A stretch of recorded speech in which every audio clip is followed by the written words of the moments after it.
Bienvenue sur Jésus-Christ. Aujourd'hui, on va parler d'un sujet essentiel, l'amour. Dans le christianisme, l'amour n'est pas seulement un sentiment, c'est le cœur même de la foi. Pourquoi est-il si important? Et comment est-il vécu dans la vie chrétienne? Reste avec nous pour le découvrir.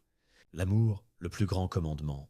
Dans les évangiles, on demande à Jésus quel est le plus grand commandement. Il répond: tu aimeras le Seigneur ton Dieu de tout ton cœur, de toute ton âme et de toute ta pensée. Et il ajoute: tu aimeras ton prochain comme toi-même. Ces deux commandements résument toute la loi. Pour Jésus, aimer Dieu et aimer les autres sont les deux piliers du christianisme. L'amour comme reflet de Dieu. Dans le Nouveau Testament, on trouve cette phrase puissante: Dieu est amour. Pour les chrétiens, aimer, c'est imiter Dieu. L'amour n'est pas seulement un sentiment, c'est un reflet de la nature même de Dieu. En aimant, les chrétiens vivent leur foi et se rapprochent de Dieu.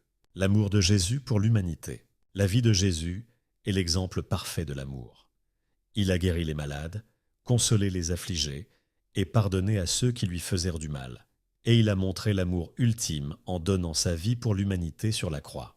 Cet acte est au centre de la foi chrétienne. Il montre que l'amour est prêt au sacrifice pour le bien des autres.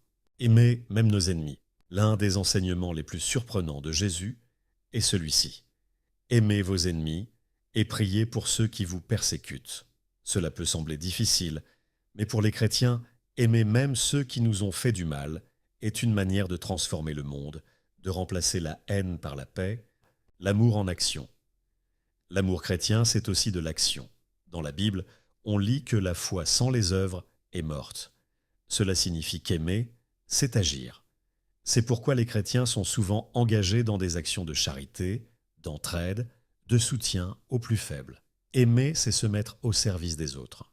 L'amour comme espérance et guérison. L'amour est une source d'espoir. Quand on est aimé, on trouve du réconfort et du courage pour traverser les difficultés. Pour les chrétiens, aimer et être aimé, c'est vivre une relation avec Dieu qui guérit, qui apaise et qui donne un sens à la vie.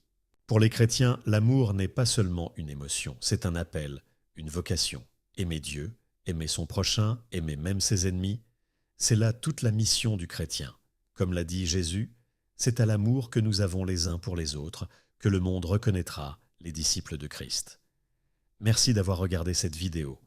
Si elle t'a inspiré, n'oublie pas de t'abonner, de laisser un pouce bleu et de partager tes réflexions dans les commentaires.